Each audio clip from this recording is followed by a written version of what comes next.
Glória a Deus. Eu saúdo a amada igreja com a paz do Senhor. Convido os amados irmãos a abrir a vossa Bíblia em Efésios capítulo 6, versículo 10 em diante. Louvado seja o nome do Senhor. Aleluia. Verso 13. Pronto.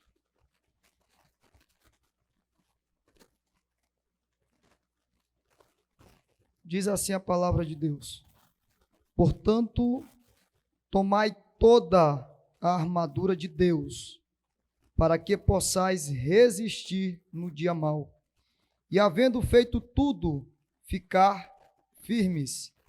Estai, pois, firmes, tendo cingido os vossos lombos com a verdade, e vestida a couraça da justiça.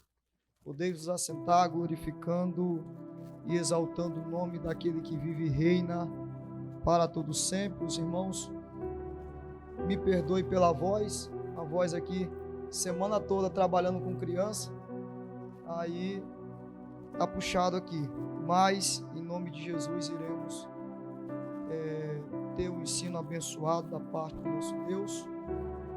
Acredito que irei contribuir com os irmãos, né? Serei o instrumento aqui no qual Deus irá usar para contribuir com os irmãos, né? Nós temos aqui, como o pastor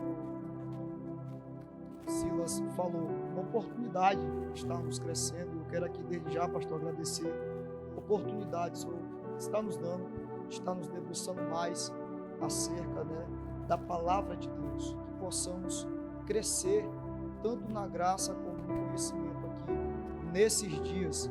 O pastor teve uma sequência de estudo e de ensino para nós, e desde o primeiro dia acerca desse ensino, desse tema, eu cheguei em casa e falei para minha esposa: eu não vou perder uma terça-feira, é bênção demais. Só que foram tanto embaraço que de todas as ministrações do pastor acerca desse tema, eu creio que eu participei de 2 ou 3. E eu, misericórdia, sempre querendo vir, mas acontecia vários embaraços, não pude estar aqui. Mas nos dias que eu estive aqui, aprendi muito com o meu pastor aqui acerca, principalmente, das coisas espirituais. E nós estamos aqui diante dessa passagem de Hebreus, de Efésios, capítulo 6, a partir do versículo 10, que vai falar sobre a armadura de Deus, a armadura do guerreiro, a armadura daqueles que estão em Cristo. Todos nós, cristãos, que aceitamos a Cristo, nós entramos em uma batalha espiritual. Pode passar aí, irmão Denis. Aqui fala da armadura de Deus. A armadura de Deus é tudo que nós precisamos, que nós necessitamos para resistir aos ataques do diabo e mantermos firmes com Deus. Quem veste a armadura de Deus não será abalado. Portanto, por isso que o verso 13 vai falar: tomai toda a armadura de Deus, para que possais resistir no dia mau, para que possamos entrar nessa batalha. E o inimigo, ele vai se levantar, ele vai lançar dardo, ele vai lançar flechas, ele vai se levantar com tudo mesmo. A intenção dele é nos destruir. Em João, no capítulo 10, nós vemos qual é a missão dele. Ele veio para matar, roubar e destruir. E tudo o que ele quer é nos tirar da presença de Deus. Tudo o que ele quer é acabar, destruir o nosso relacionamento com Deus. Tudo o que ele quer é nos desestruturar, é cirandar com a nossa vida. Mas nós precisamos dessa armadura de Deus, para que nós possamos resistir a esses ataques. Todo crente está dentro de uma batalha espiritual, como eu falei antes, né? E ele precisa dessa armadura para ele vencer o diabo e as suas forças. E nós vemos que o inimigo, ele é todo estruturado, ele é organizado. E Paulo, ele fala que a nossa luta, como disse o pastor, não é na horizontal, não é contra a carne, não é contra o sangue, mas é contra os principados e as potestades. Vemos aqui que tem as classes, né, dos anjos caídos, de demônios caídos. Ele é todo estruturado, é todo organizado. A nossa batalha espiritual, nossa luta, nossa guerra é contra os principados, contra as potestades, contra os príncipes das trevas deste século e contra as hostes espiritual nas regiões, nos lugares celestiais. É uma guerra espiritual e é a armadura de Deus, é uma armadura espiritual que nós estamos aqui comparando, fazendo a comparação com a armadura física de um soldado. E o presbítero Jackson nos trouxe aqui falando sobre o cinto da verdade. Está falando de uma peça que é o cinto, e esse cinto da armadura espiritual do cristão é a verdade, é a palavra de Deus. E aí ele fala: e vista e vestida a couraça da justiça. E eu quero falar um pouco, eu vou entrar um pouco sobre a justiça de Deus. Irmão Denis, pode passar. Louvado seja o nome do Senhor. Aqui está a segunda peça da armadura de Deus. Aqui está a couraça. E a couraça, ela serve para proteger, além do coração, todos os órgãos vitais do guerreiro, do soldado que estava na guerra, que estava na batalha. Vemos aí, essa couraça, como ela protege perfeitamente, como fica na frente, protegendo todos os órgãos vitais. Nós temos aqui hoje, né, os coletes balísticos que os policiais, né, os militares, todos os policiais, todos os integrantes da Força de Segurança Pública, eles usam quando eles vão, né, para uma operação. Eles vestem um colete, esse colete, ele protege os órgãos vitais. É aquilo que não pode ser ele não pode ser atingido, porque se ser atingido, vai chegar, né, a óbito esse guerreiro.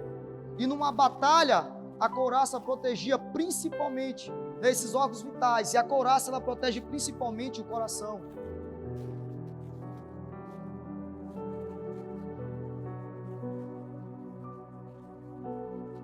A couraça da justiça, como eu falei antes, ela serve para proteger o coração.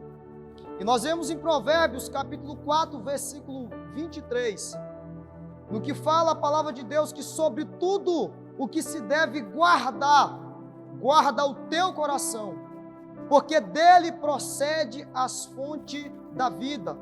Em outras versões está, porque dele procede todas as saídas da vida, porque dele depende a vida. Nós precisamos guardar o nosso coração. Eu coloquei ali, o nosso coração, ele precisa estar perfeito para com Deus. O nosso coração tem que ser perfeito. Temos que cuidar do nosso coração. O Senhor, Davi, na verdade, quando ele vai falar com Salomão, ele fala para Salomão acerca como ele devia proceder, como seria a sua conduta. E o Senhor, quando se dirige a Salomão, ele fala para ele não se ajuntar com as mulheres das outras nações, porque elas iriam perverter, corromper o coração dele. Avisou a ele para não fazer isso, para ele não tomar mulheres dessas nações pagãs, porque elas podiam corromper o coração dele. E nós entramos em 1 Reis, capítulo 3, nós vemos a Bíblia falar, a palavra de Deus nos trazer, de que Davi, ele amava muito, Salomão amava muito a Deus, ele tinha um coração voltado para Deus, ele tinha um coração derramado em Deus.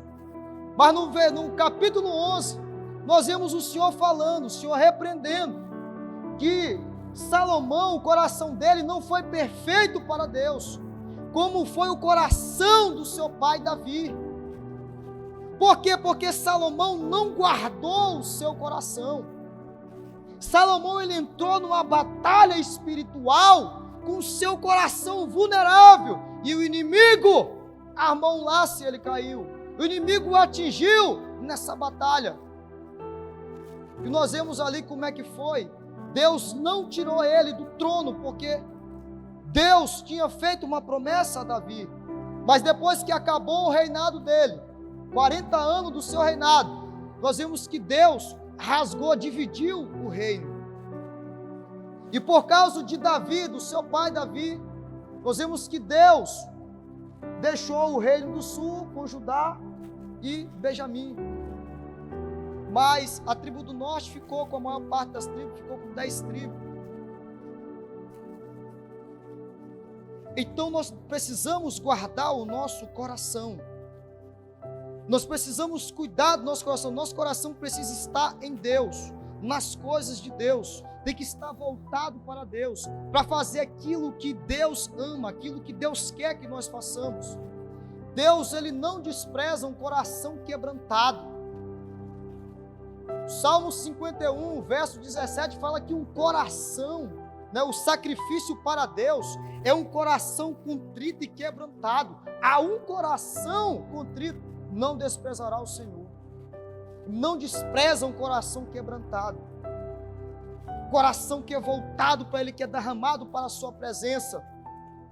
De modo que se impõe que sempre estejamos prontos a pedir perdão pelos pecados cometidos, confessando e também os deixando. Mais à frente vamos ver um pouco mais sobre isso. Estamos assim protegidos contra o embate direto que o inimigo de nossas almas fará contra nós, pois em sendo acusado por ele, o sangue de Cristo está pronto para nos purificar, e assim ficamos mais alvos do que a neve. Somente se nós tivermos em Cristo um coração voltado para Cristo.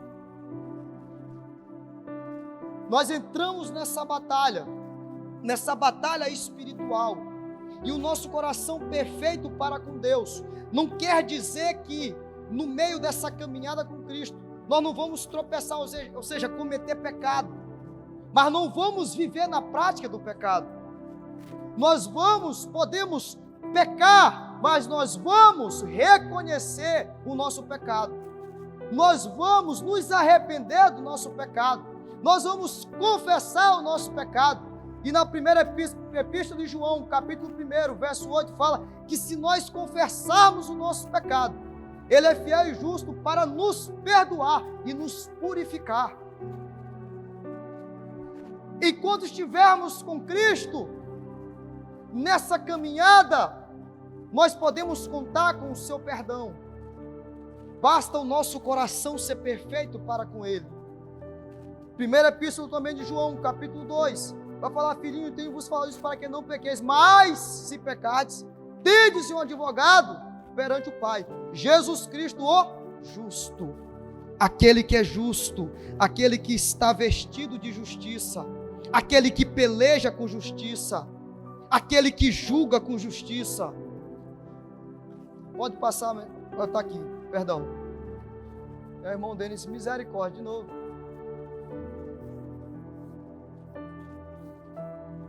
Agora, em Jesus, nós fomos justificados. Cristo nos justificou. Agora nós estamos do lado da justiça. Ele nos justificou e agora nós estamos do lado da justiça. E um coração protegido pela couraça da justiça também não se deixará corromper pelo pecado. Como eu falei agora há pouco. Tiago capítulo 1, versículo 27. A religião que Deus, o nosso Pai, aceita como pura e imaculada é esta: cuidar dos órfãos e das viúvas em suas dificuldades e não se deixar corromper pelo mundo. Não deixar o nosso coração se contaminar com as coisas desse mundo. Porque João, sua primeira epístola, capítulo 2, versículo 15, fala para a gente não amar o mundo e nem o que no mundo há. Porque o que há no mundo, a concupiscência da carne, a concupiscência dos olhos e a soberba, não é de Deus, é do mundo, e o mundo passa com as suas concupiscências. Mas o que faz a vontade de Deus, esse permanece para sempre. E quem é que faz a vontade de Deus? É aquele que guarda a palavra de Deus em seu coração. E aquele que guarda a palavra de Deus em seu coração, o seu coração está protegido. Davi, ele fala no Salmo 119, verso 11, guardei a tua palavra em meu coração, para não pecar contra ti. E veja aqui, e nosso Pai aceita como pura e imaculada é esta religião, é cuidar dos órfãos e das viúvas em suas dificuldades e não se deixar corromper com o mundo. Deus repreendeu muito o seu povo, pelo povo não agir com justiça, principalmente em Isaías. Nós lemos também no profeta Menor, o Senhor falando sobre a injustiça do povo, sobre a injustiça da humanidade. Deus vai para o seu povo e fala assim: olha, vocês não estão cuidando das viúvas, vocês não estão cuidando do órfão, vocês estão deixando eles perecer, e vocês estão com um sentimento egoísta, preocupado com vocês mesmos, preocupado com suas próprias coisas, e deixando eles perecer. Olha Jó, pastor, peguei lá, capítulo 29, olha o que fazia Jó: porque eu livrava o miserável que clamava, como também o órfão que não tinha quem o socorresse. A bênção do que ia perecendo vinha sobre mim, e eu fazia que rejubilasse, ou seja, que se alegrasse novamente o coração da viúva. Vestia-me da justiça, e ela me servia de vestimenta, como manto e diadema era a minha justiça. Isso aqui quem falou foi Jó. Jó está falando que ele se vestia da justiça. E aquele que está vestido da couraça da justiça, que está vestido de justiça, ele não é egoísta. Ele não olha só para si, ele olha para o seu irmão, ele atenta para quem está do seu lado, e vai fazer o que é certo, e vai fazer o que é justo diante de Deus. Porque ele foi justificado e está agora do lado da justiça. Para vestir a couraça da justiça, é preciso lembrar que Jesus nos justificou.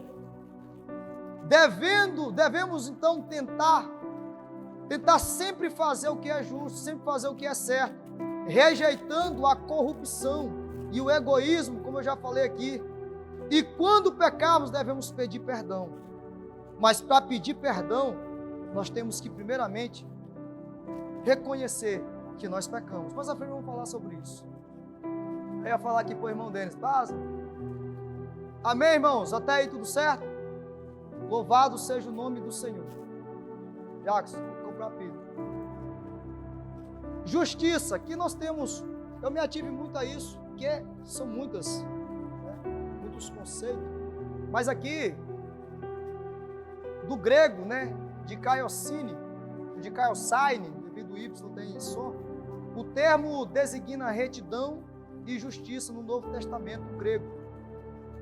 Salmo 89, verso 14 diz assim: justiça e juízo são a base do teu trono, misericórdia e verdade irão adiante do teu rosto, Salmo 9,16. O Senhor é conhecido pelo juízo que fez, ou seja, pela sua justiça. E lançado foi o ímpio nas obras de suas mãos. O Senhor retribuirá, né? Toda obra perversa, toda injustiça que o ímpio fez. E aqui nós vemos que o fundamento, que a base do seu trono, são o quê? Justiça e juízo. A justiça é um atributo moral de Deus. E nós já estudamos isso sobre os atributos de Deus. A justiça é um atributo moral. Por que um atributo moral? Nós temos aqui dois tipos de atributo. Nós temos os atributos naturais, que são os atributos intransmissíveis, ou seja, que Deus não divide com ninguém. No caso, o exemplo do atributo, né, a sua alta existência, né, somente pertence a Ele. Mas nós temos aqui um atributo moral, algo que é peculiar, algo que é particular de Deus, a sua justiça. E é dele toda a fonte, né, dos atributos, todas as virtudes. Deus é a fonte dessas virtudes, de tudo aquilo que é moral, de tudo aquilo que é verdadeiro. A justiça é um atributo moral de Deus e ninguém foge da sua atuação, da atuação da sua justiça, da aplicação da sua justiça. E ela é para todos, não há privilégio e nem acepção, porque Ele é imparcial. A justiça de Deus é ímpar, sem comparação, e os seus aspectos diferenciam-se de toda a justiça humana. A justiça humana não tem nada a ver com a justiça de Deus. Quiseram seguir a linha, mas a gente vê que não tem condições. A justiça é a perfeição da natureza de Deus. Por ser de essência justa, Deus pune o pecador por causa do pecado, porque o odeia em caráter revogado. Aqui não é odeia o pecador, odeia o pecado. Por isso, o salvo deve se corrigir imediatamente se praticar qualquer pecado. E aí eu coloquei aqui, né, para a gente observar esses 5 passos práticos em caso de nós pecarmos, nós errarmos o alvo. Então nós vemos que Deus, Ele pune o pecador, porque Ele abomina o pecado. Ele abomina o pecado, aquilo que é injusto, aquilo que é impuro, aquilo que nos contamina, aquilo que nos afasta da sua presença, aquilo que não é de boa fama. Então, primeiro passo, nós precisamos reconhecer que nós pecamos. Davi, lá no Salmo 51, lá a gente está vendo lá, Davi clamando que Deus não tirasse ele da sua presença e nem retirasse dele o seu espírito. Mas nós vemos que Davi, ele reconheceu o seu pecado, ele reconheceu que pecou, ele se arrependeu do seu pecado, porque para se arrepender tem que reconhecer que pecou. Davi não acusou ninguém, Davi não apontou para ninguém. Davi fala: ó pai, somente contra ti eu pequei, somente contra ti. Então reconhecer que pecou, arrepender-se do pecado, confessar o pecado, pedir perdão do pecado e principalmente abandonar o pecado.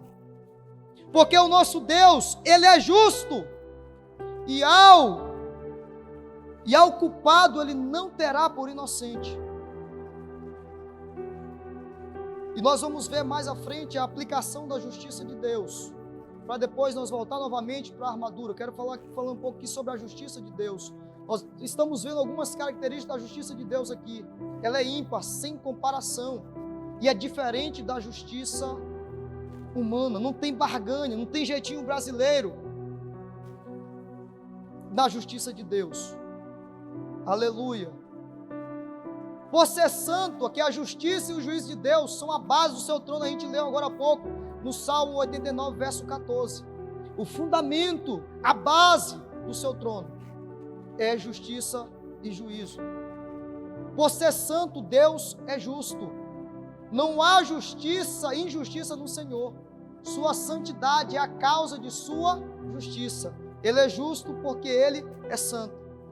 E não tem como nós vivermos na justiça de Deus se nós não formos santos. Não tem como praticarmos a justiça de Deus se nós não formos santificados. 1 Tessalonicenses capítulo 4, a Bíblia vai falar que Deus não nos chamou para a imundícia, mas para a santificação, para a santidade, para vivermos em santidade, para vivermos separados de tudo aquilo que é mal e abominável diante do Senhor. Então nós vemos aqui que a santidade é a causa da sua justiça. A santidade não permitirá que ele faça outra coisa, senão o que é justo. Ninguém pode ser justo se não for santo. Eu coloquei ali entre parênteses novamente para reforçar. Ninguém pode ser justo se não for santo. Não dá para vestir essa armadura de Deus, está vestido a couraça da justiça, se não vivermos uma vida em santidade. Nós estaremos nos enganando.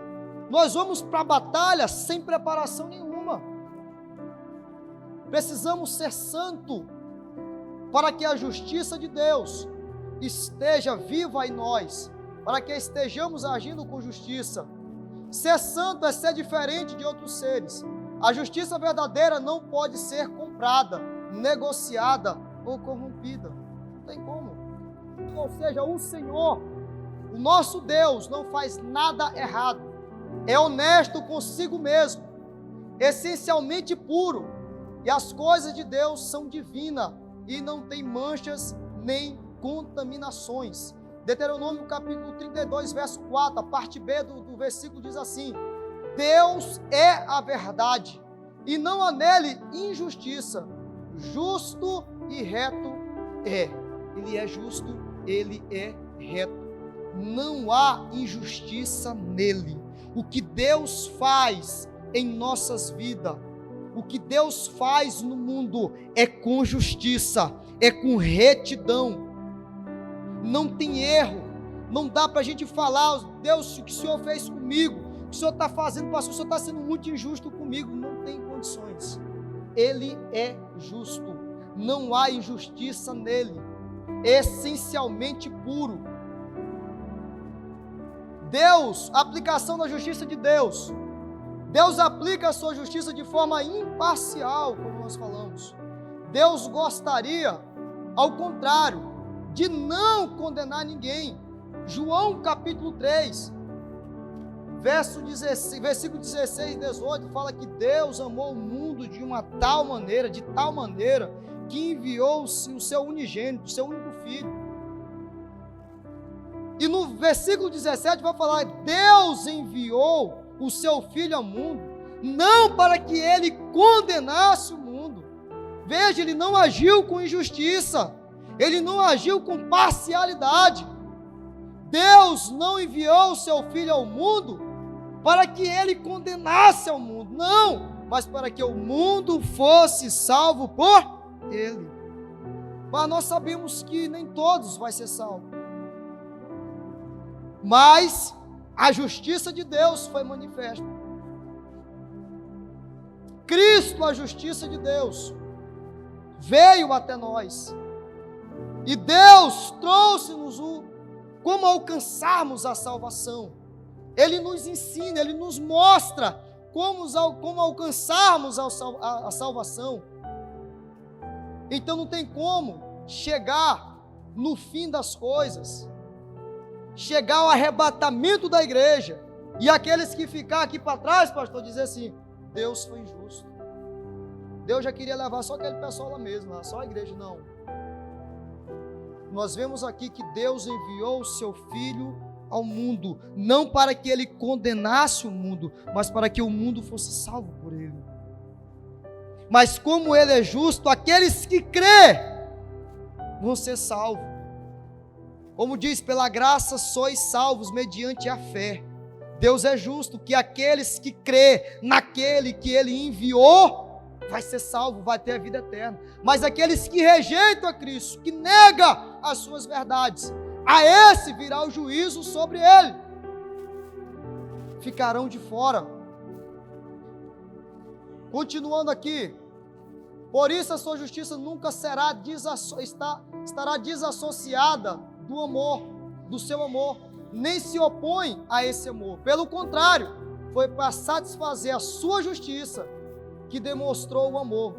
Estamos vendo aí sobre a justiça de Deus.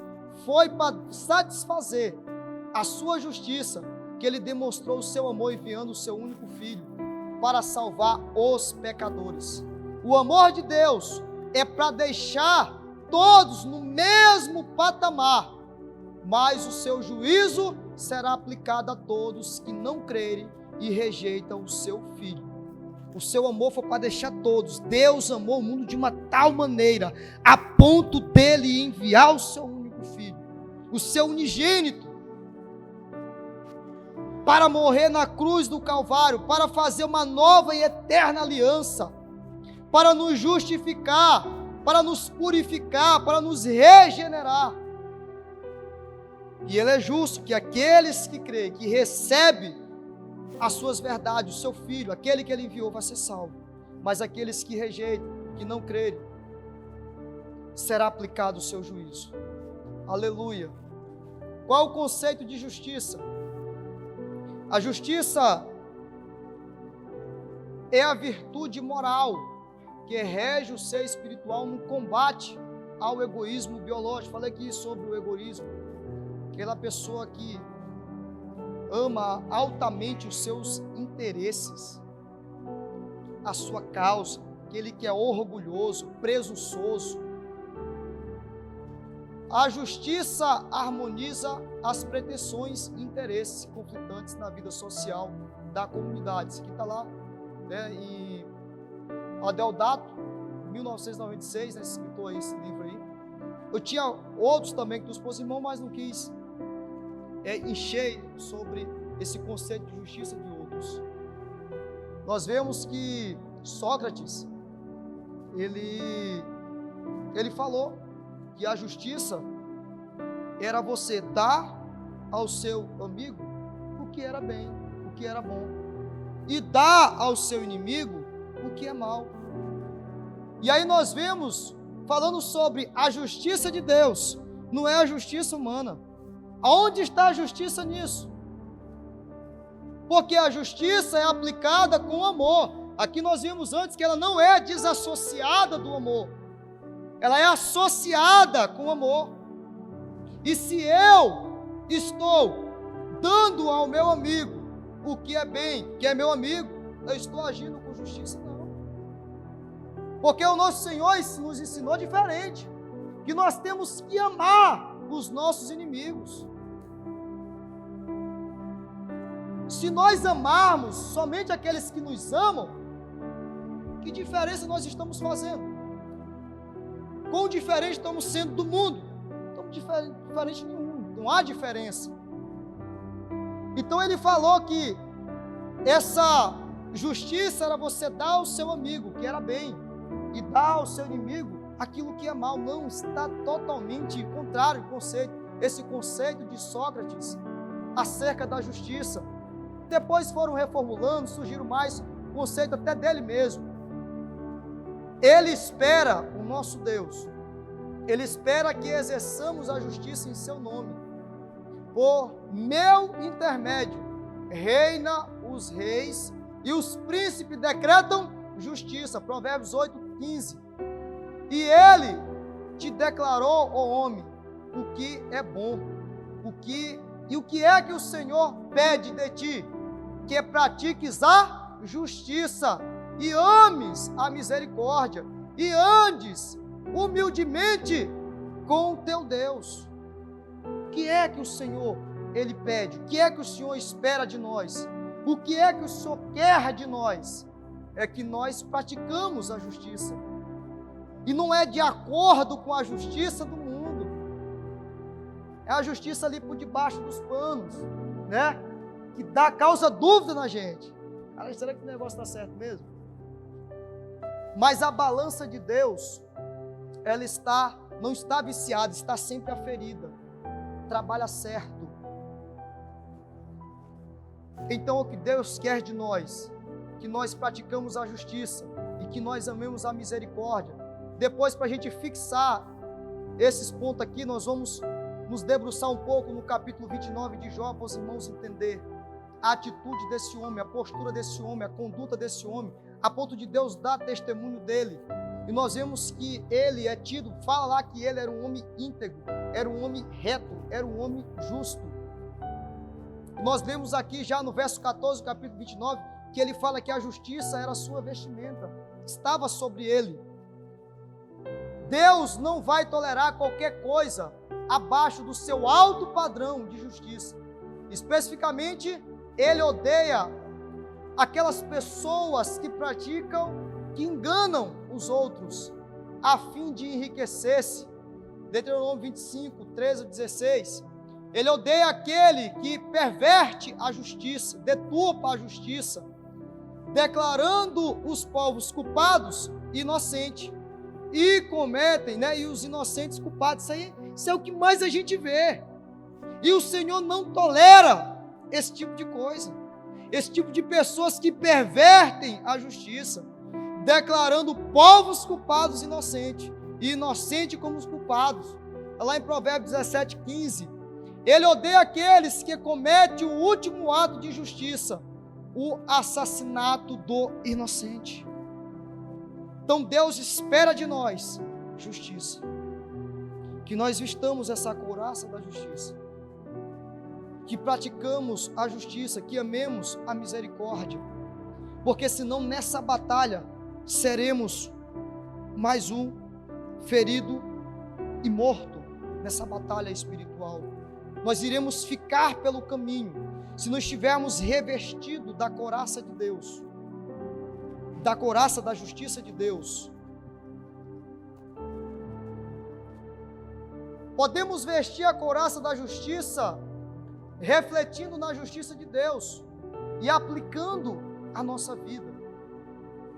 Nós vamos vestir essa couraça sempre refletindo, sempre pensando na justiça de Deus, voltando nosso entendimento, nosso coração para a justiça de Deus e aplicando a nossa vida e vivendo essa justiça. A couraça da justiça, a justiça de Deus, ela leva ao arrependimento. Nós já falamos aqui um pouco. A justiça perfeita de Deus, ela realça as nossas falhas e mostra que precisamos do perdão de Deus e de sua ajuda para nós mudarmos o nosso comportamento, a nossa maneira de andar, de viver diante do nosso Deus. Nós vemos aqui Davi, lá no Salmo 51, aqui, tem misericórdia de mim, ó Deus. Estamos falando aqui que a justiça, ela realça as nossas falhas. E Davi, ele fala, Salmo 51, verso 1 ao 3, tem misericórdia de mim, ó Deus, segundo a tua benignidade, segundo a tua bondade. Apaga as minhas transgressões, segundo a multidão das tuas misericórdias.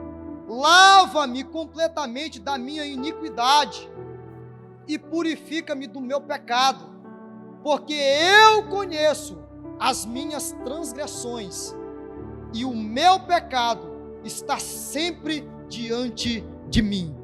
Esse versículo ilustrou muito bem esse ponto. A justiça perfeita de Deus, ela realça as nossas falhas e nos mostra que precisamos do perdão de Deus, que nós carecemos do perdão de Deus. Fala, Pai, eu pequei contra Ti, eu preciso me consertar aqui nesse ponto, eu preciso voltar para os Teus caminhos, para a Tua justiça, para a Tua retidão. Ela realça.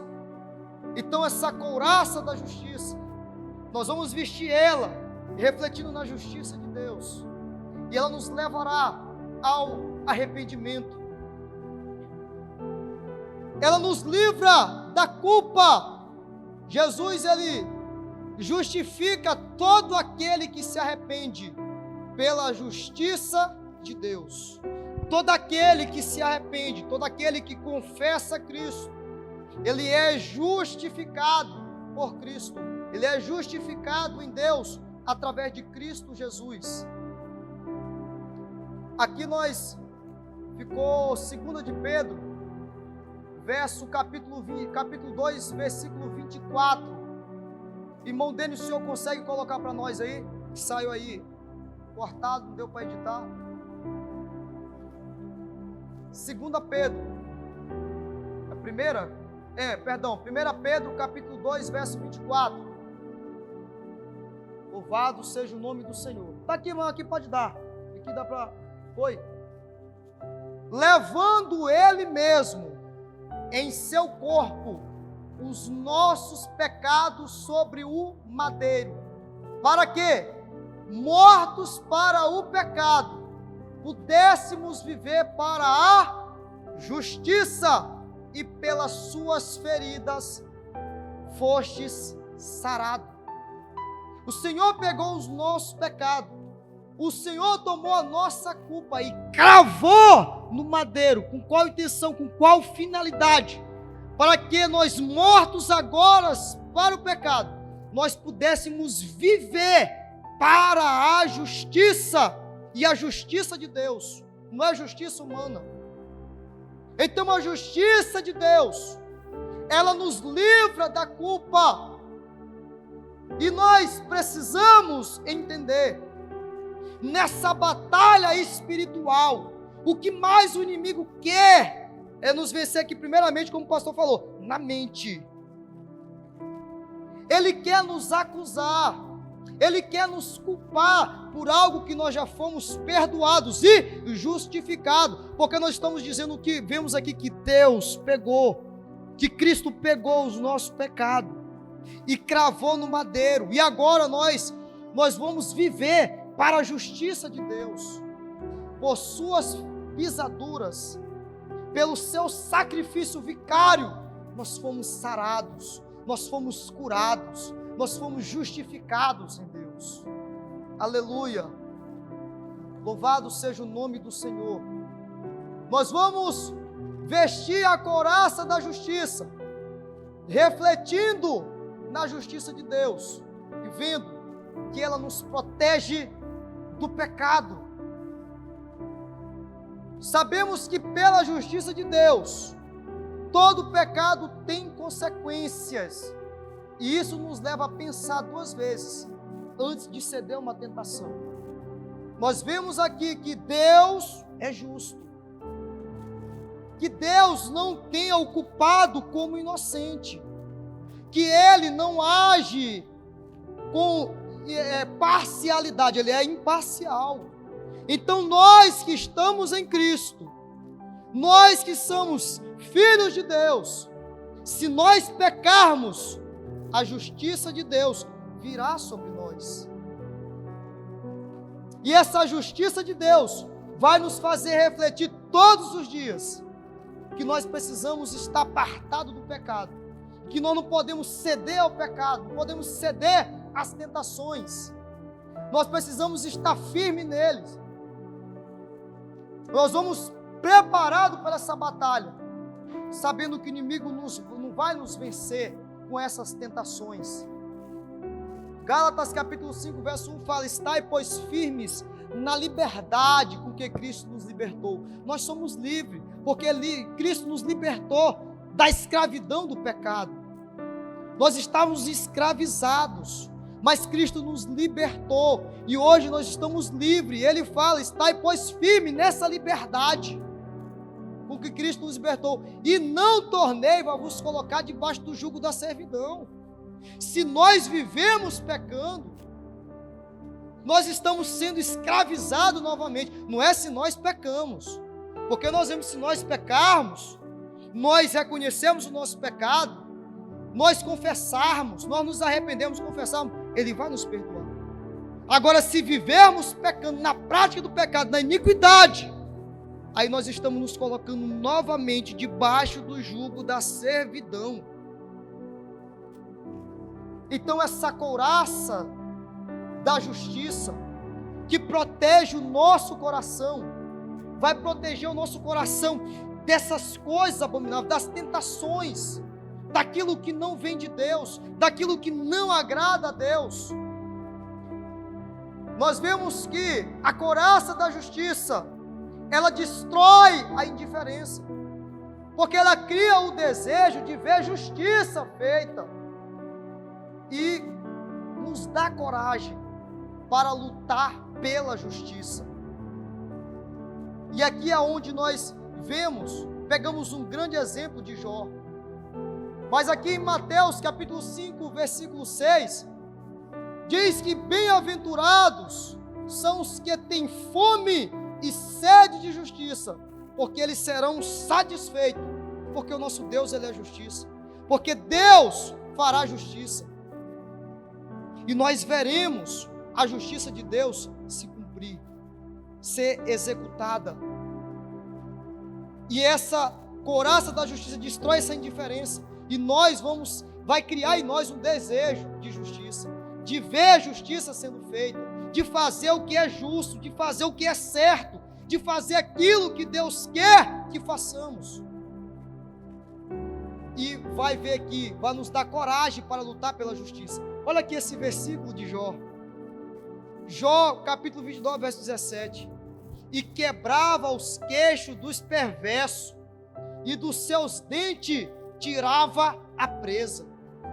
Aqueles que estavam oprimindo os pobres, os menos desfavorecidos, aqueles que estavam vendo a viúva está lá prostrado, está triste, a passar necessidade, o órfão está sozinho, ele fala que ele ia lá, ele ajudava, ele estendia a mão, ele fazia com que a viúva rejubilasse, voltasse novamente a ter alegria.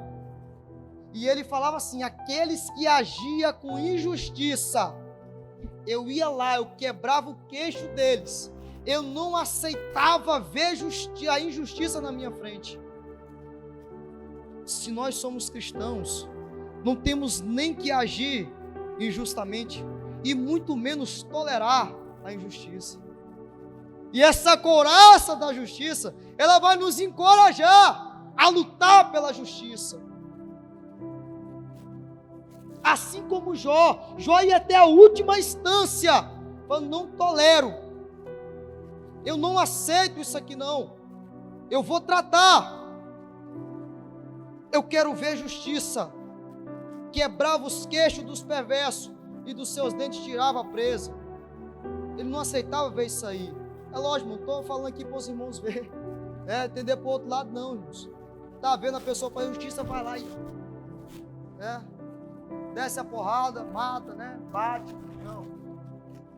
Não aceita, não seja conivente, não se ajunte, não se assente com os injustos, não compactue com os injustos em suas injustiças, mas que você tenha o desejo de ver a justiça. Aleluia, louvado seja o nome do Senhor. A couraça da justiça nos faz vencer o desespero. Nas situações mais injustas, nós sabemos que Deus está vendo e vai trazer justiça. Um dia Deus restaurará toda a justiça. Isaías capítulo 51, verso 4 e 6 fala: atendei-me, povo meu, e nação minha, inclinai os ouvidos para mim, porque de mim sairá a lei, e o meu juízo, a minha justiça, farei repousar para a luz dos povos.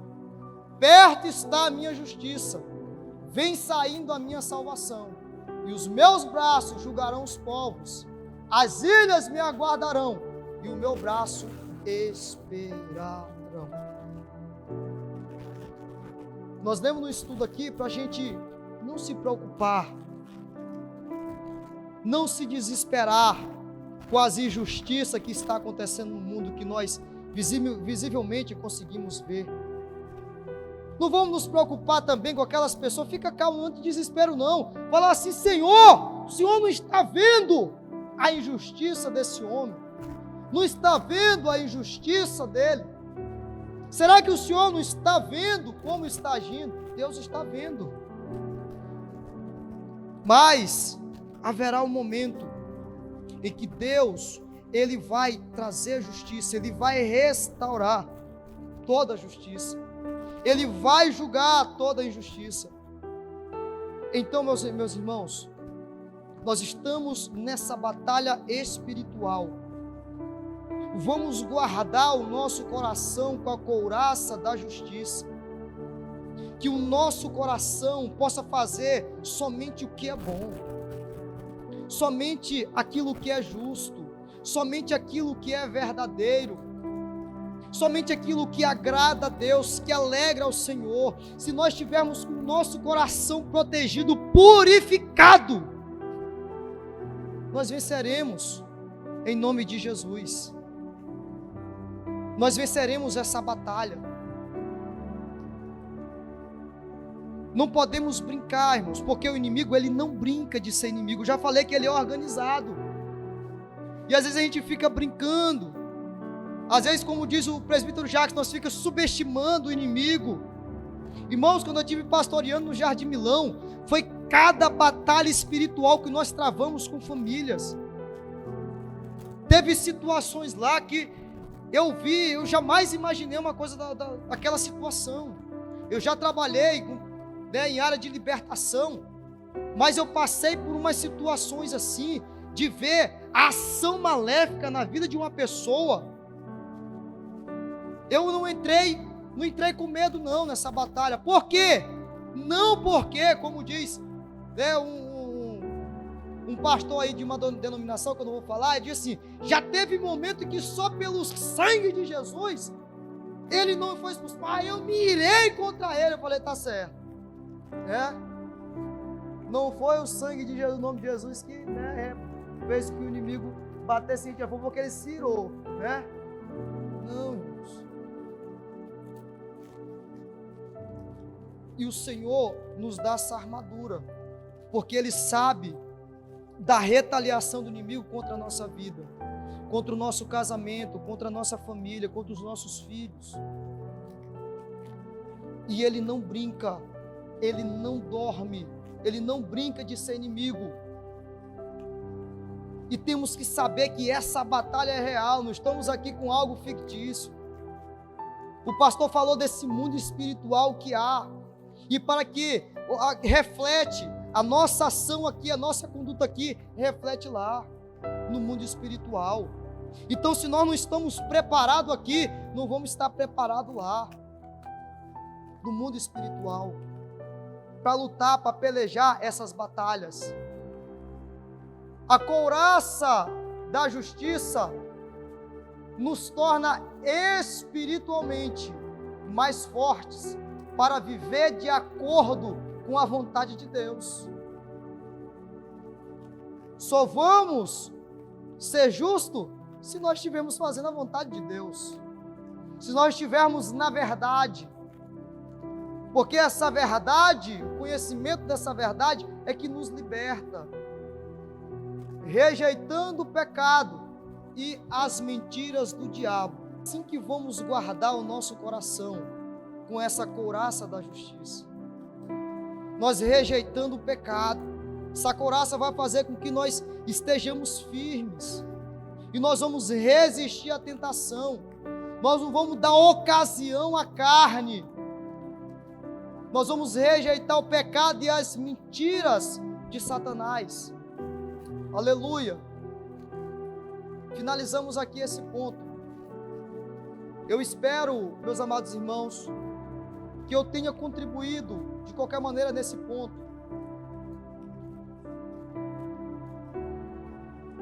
E eu quero que nós levamos a sério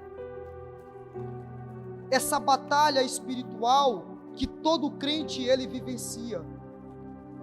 E nós somos soldados de Cristo. Nós estamos nessa peleja, nós estamos guerreando. E Paulo fala em 2 Coríntios, capítulo 10, verso 4, que nós mesmo estando na carne, nós não militamos, nós não batalhamos segundo a carne. Pode colocar para a gente? Muito bom, irmão. No verso 3, por favor. Olha o que ele fala: porque andando na carne, nós não militamos segundo a carne. Verso 4: Porque as armas da nossa milícia, elas não são carnais. Não tem nenhuma arma carnal aqui para a gente batalhar, não tem como. Não, crente, pastor Silas, eu estou pronto aqui para o combate, viu? Comprei um 556, um 762, ponto 50, estou pronto aí para essa batalha aí, estamos juntos aí, viu? Só direção que está o inimigo que a gente vai. Não. Porque as armas da nossa milícia não são carnais, mas sim poderosas em Deus para a destruição das fortalezas. Das fortalezas. Jericó era uma fortaleza, era intransponível,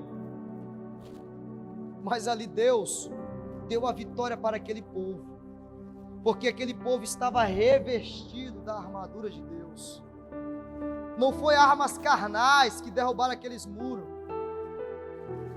Deus fez, através da obediência daquele povo, lançou em terra os muros, as muralhas de Jericó, e deixou aquela cidade transponível, deixou aquela cidade vulnerável para Israel, para o povo de Israel entrar e aniquilar o inimigo, a dissipar o inimigo. Então nós estamos nessa batalha espiritual, que possamos nos revestir de toda a armadura de Deus, é de toda, não é só de uma parte. Não adianta eu ir, por isso que nós estamos aqui, nós estamos caminhando, já colocamos o cinto da verdade, a couraça da justiça, e tem mais peça dessa armadura.